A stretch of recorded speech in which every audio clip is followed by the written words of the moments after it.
Welcome to Cheater Confessions. Let's get started with today's story. The reservation was for 8:30 at Bellamy's overlooking the marina. 15 years married, and Melanie still loved restaurants with water views. Said city lights reflecting off the harbor made Seattle feel expensive and peaceful at the same time. When I walked in, she was already sitting at the table.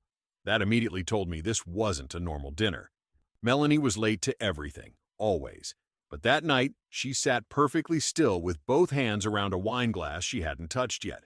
Black dress, gold earrings, careful makeup, nervous eyes. I took my seat across from her and loosened my jacket. "You order already?" I asked. "No, I waited." The waiter came over. We ordered quickly. Ribeye for me, salmon for her, another round of drinks. The second the waiter walked away, Melanie inhaled slowly. "Richard, I need to tell you something." There it was. I leaned back in my chair. "Go ahead." She looked down first, rehearsed, careful. "I haven't been happy for a long time." I almost smiled. People always started with that line when they wanted forgiveness before honesty. "And?" I asked. "I met someone." Straight to the point. I respected that at least.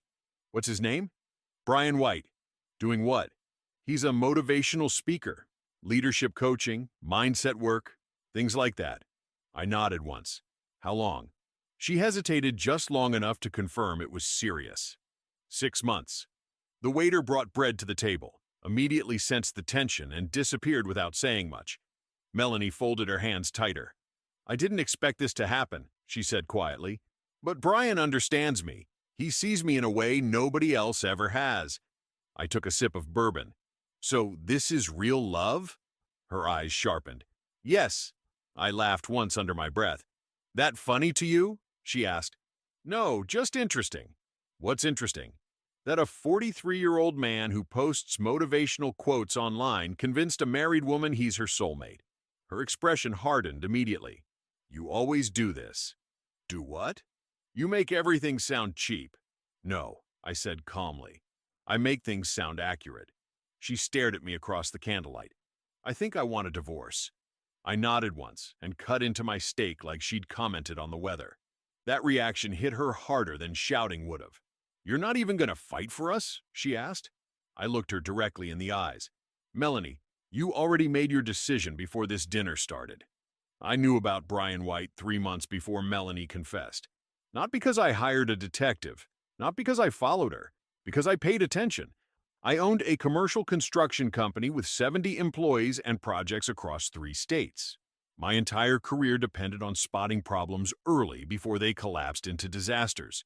You notice patterns after enough years doing that. Melanie suddenly protecting her phone wasn't random. Neither were the Thursday networking events that always lasted past midnight. Then there was the spending. Hotel lounges downtown, boutique resorts outside the city, charges at restaurants she never mentioned. One weekend wellness retreat in Portland that somehow included a 2-bedroom suite. I never confronted her because I wanted facts first. Emotion without information gets expensive. The next morning, I walked into my office before sunrise. Harbor Ridge Construction occupied the top floor of a glass building near Pioneer Square. Quiet, organized, predictable, exactly how I liked things. My operations manager, Valerie Bennett, was already inside my office holding coffee and reviewing contracts. Valerie had worked with me 11 years. Sharp woman, loyal, efficient. She noticed problems before most people noticed symptoms. She looked up once and immediately knew something was off. "What happened?" she asked. Melanie finally said it out loud. Valerie set the folder in her hands down slowly. "How bad?" 6-month affair. Guy named Brian White. Motivational speaker? I looked at her. "You know him?" "I know the type." I sat behind my desk. "Here's what I need," I said. "Financials, business history, relationships, debt, everything." "You think he's after money?" "I think men like that are always after something."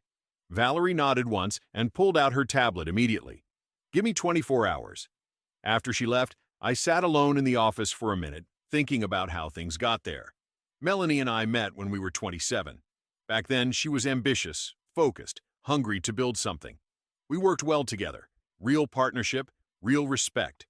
Things changed after she opened her skincare studio 4 years earlier. Luna Skin Collective looked successful online. Beautiful branding, influencers, events, champagne launch parties. In reality, the business bled money every month. Rent, payroll, marketing. I covered all of it quietly through company transfers she never questioned too hard. At some point, I became less of a husband and more of a financial foundation she stood on without noticing.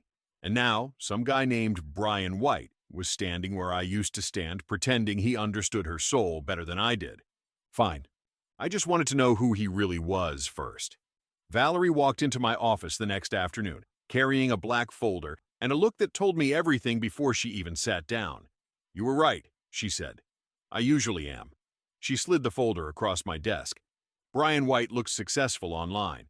Professional videos, podcasts, leadership seminars, photos in tailored suits with captions about discipline, growth, and purpose. The real story was uglier. 2 bankruptcies in 7 years, $32,000 in unpaid taxes, 3 failed consulting companies, a leased BMW 6 months behind on payments, and the condo he claimed to own downtown? Rental. Valerie opened the folder to another section. Here's the interesting part. Pictures. Different women, different cities, same smile, same arm around their shoulders, same captions about deep connection and finding alignment.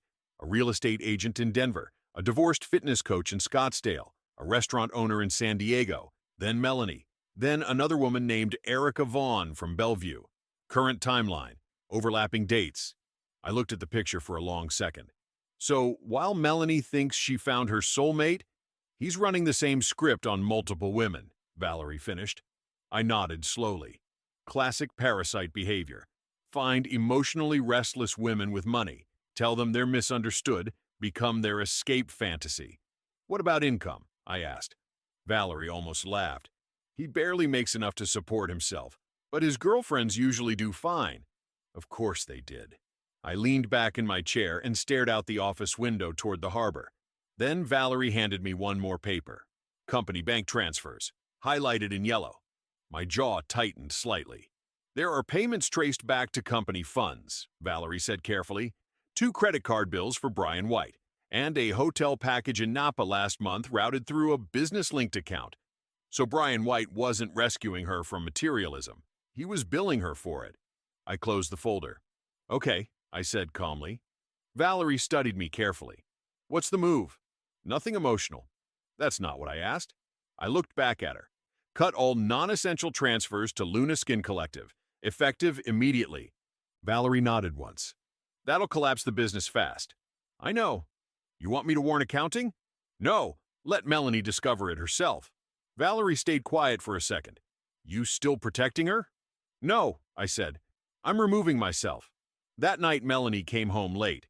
She walked into the kitchen smiling at her phone before she noticed me sitting there. "Hey," she said casually. "Hey." She poured herself water and avoided eye contact too carefully. "How was your day?" she asked.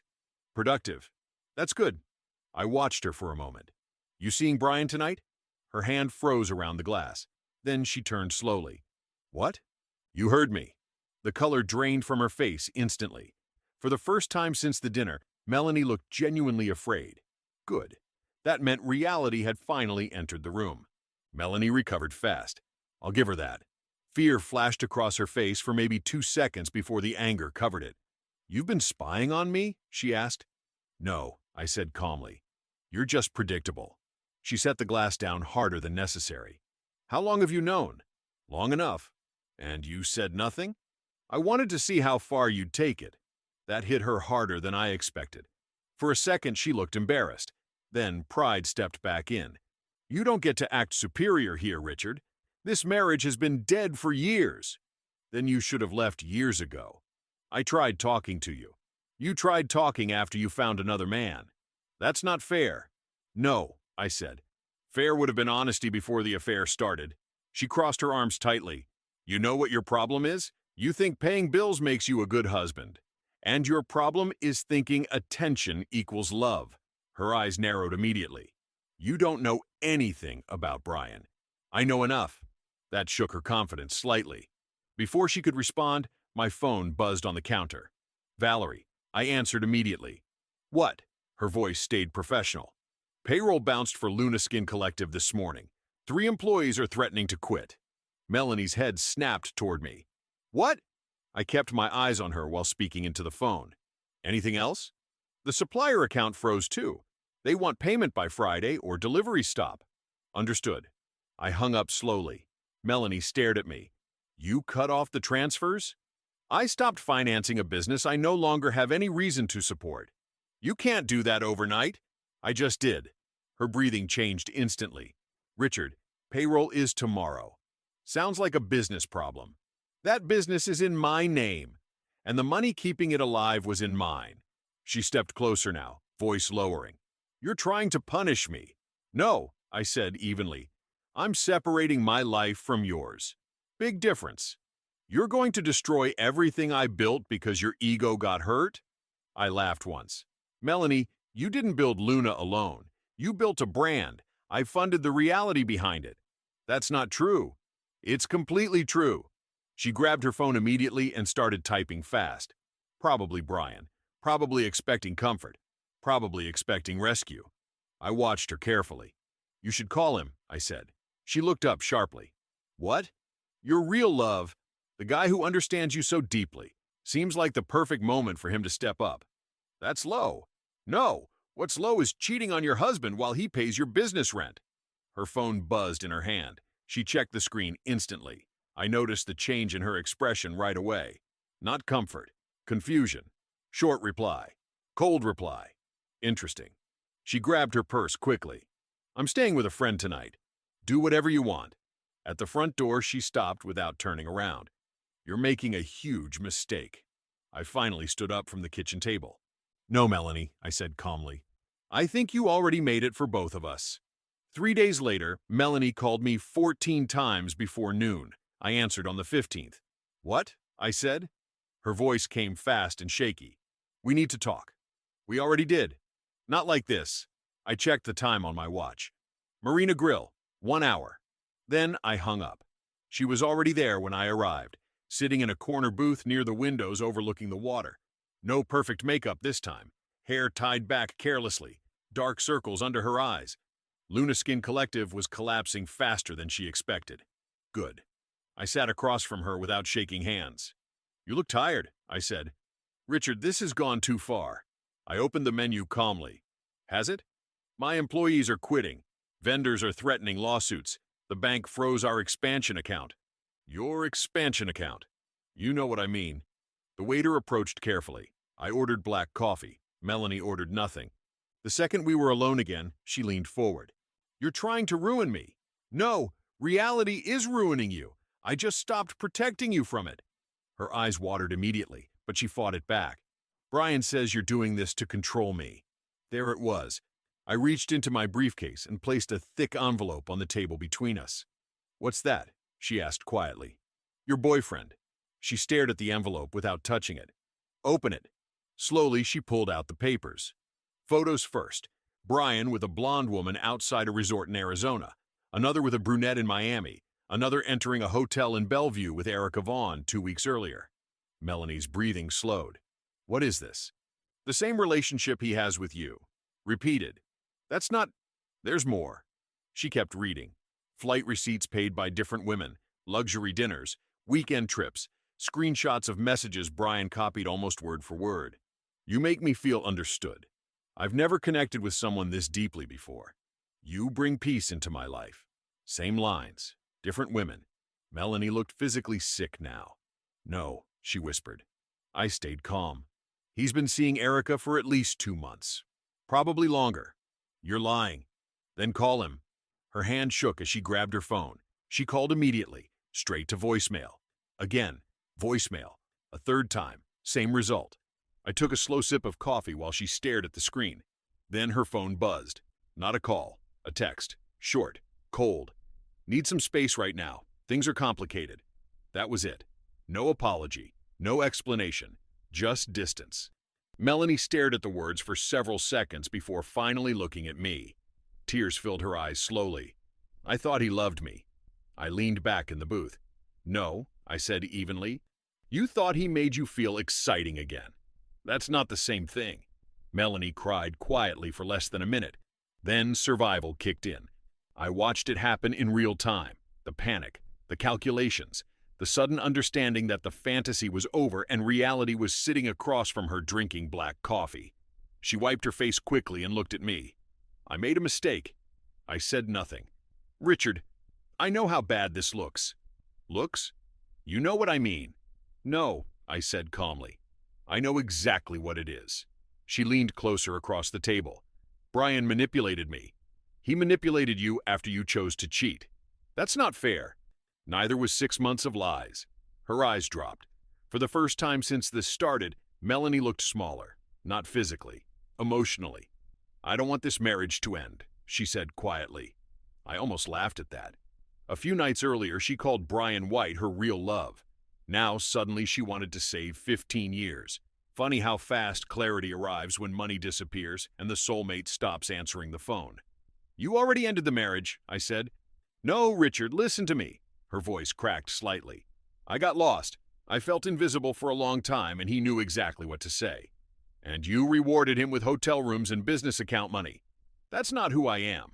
It became who you are. That one landed hard. She looked out the restaurant window for a second before turning back. What do we do now? Finally, a practical question. I reached into my jacket and placed another envelope on the table. She stared at it immediately. What's this? The future. Her face tightened as she opened it. Inside were financial summaries, Lunaskin Collective's real numbers, not the polished versions she showed investors online. The real ones. Monthly losses, overdue taxes, vendor debt, highlighted transfers from Harbor Ridge Construction covering nearly everything for the last 3 years. Melanie flipped through the pages faster and faster. This can't be right. It is. No, my business makes money. Your business spends money. I covered the difference. You never told me. You never asked. Her eyes lifted slowly toward me. How much? Just over $400,000 in 3 years. The color drained from her face completely. That's impossible. No, I said. What's impossible is Luna surviving 1 more month without me. She looked down at the papers again like they might suddenly change. Then finally came the truth underneath all the anger. Fear. Real fear. What happens to me now? She asked softly. I held her gaze for a long second before answering. That depends on whether you want a war or a way out. Melanie didn't speak for a while. She just sat there looking at the papers like they were something she could still negotiate with. But I'd seen this moment before in business deals, when people realize the numbers don't bend to emotion anymore. Finally, she looked up. What are you saying? I stayed calm. I'm saying you have 2 options. Her shoulders tensed slightly. Option 1, I continued. You hire lawyers. We go through discovery. Every transfer, every payment, every message between you and Brian gets exposed. Your business debt becomes public. His pattern becomes public. It will be expensive, slow, and ugly. And option 2? She asked quietly. You sign a clean separation agreement. She frowned. That's it? That's it. What do you get out of it? I get my life back without dragging it through court for 2 years. She looked down again. And I? You walk away with enough to reset your life somewhere else. Not luxury, not collapse, stability. She let out a short, bitter laugh. So you're buying me out? No, I said. I'm closing a chapter. Her eyes tightened again. And Brian? I leaned back slightly. That part is already done. He's gone. He'll be with someone else in a few weeks. She didn't argue this time, because deep down she already knew. The silence between us stretched. Outside, the harbor lights reflected off the water. Same view she used to love. Now it just looked like distance. Finally, she spoke again. If I sign? What about us? There is no us anymore. Her voice lowered. You're really just done? I nodded once. I was done the moment you decided I was replaceable. That hit harder than anything else. Not anger, just truth. She looked down at her hands, then quietly said, I didn't think you'd let me go so easily. I met her eyes. I didn't let you go easily, I said. I let you go completely. That was the difference. Her breathing changed again, and for the first time she didn't have a response. After a long pause, she asked, almost barely audible, If I sign this, will you still hate me? I shook my head once. No, I said. Hate means you still matter in my decisions. That landed. She stared at me for a long time, then slowly nodded. Okay, she whispered. I'll sign. I finished my coffee, stood up, and adjusted my jacket.